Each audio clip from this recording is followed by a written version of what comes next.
আল্লাহ রাব্বুল আলামিন বলেন ওয়াকুদুহান নাস ওয়াল হিজারা, জাহান্নাম জ্বলবে মানুষ আর পাথর দিয়ে। আমি আল্লাহ তাআলা জাহান্নামটাকে জ্বালাইব, যে জাহান্নামটা জ্বলবে মানুষ আর পাথর দিয়ে। অতএব অবশ্যই অবশ্যই আমি জাহান্নামের মধ্যে মানুষকে নিক্ষিপ্ত করব। ও ইয়া আইয়ুহাল্লাযীনা আমানু, ওই ইমানদার যে আমার উপর ঈমান এনেছো, আমি তোমাকে সতর্ক করে বলি যে সতর্ক থাকো, ওই জাহান্নামের লাকড়ি তুমি নিজে হইও না, তোমার পরিবারের কাউকে বানাইও না। আমানু ওয়াকুদুহান নাস ওয়াল হিজারা, যারা আমার উপরে বিশ্বাস করেছো, ঈমান এনেছো, তুমি নিজে ওই আগুন থেকে বাঁচো, তোমার পরিবারকে বাঁচাও। কেননা আমি ওই আগুন জ্বালাবো তোমাকে দিয়ে আর পাথর দিয়ে।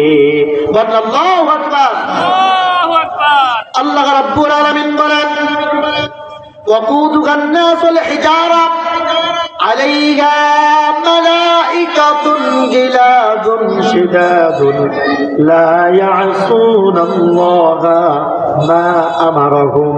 আল্লাহ রাব্বুল আলামিন বলেন ওই জাহান্নামের দায়িত্বপ্রাপ্ত যেই ফেরেশতারা থাকবে, গিলাদুন শিদাদ, তারা অত্যন্ত কঠিন এবং কঠোর মনোভাবের ব্যক্তিত্বের অধিকারী হবে। তাদের মনে কোনো দয়া মায়া থাকবে না। গিলাদুন শিদাদ, জাহান্নামে দায়িত্বপ্রাপ্ত ফেরেশতারা, মালায়েকারা অত্যন্ত কঠোর হবে, অত্যন্ত কঠিন মনোভাবের হবে। তাদের মনের মধ্যে কোনো দয়া মায়া থাকবে না।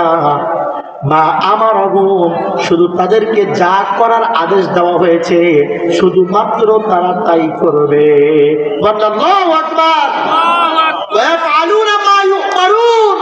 আল্লাহ তাআলা বলেন তাদেরকে যা করার আদেশ দিছে, তোমাদের চিল্লানি শুনে, তোমাদের আহাজারি শুনে কখনো তোমাদের প্রতি তারা দয়া দেখাবে? কারণ কি?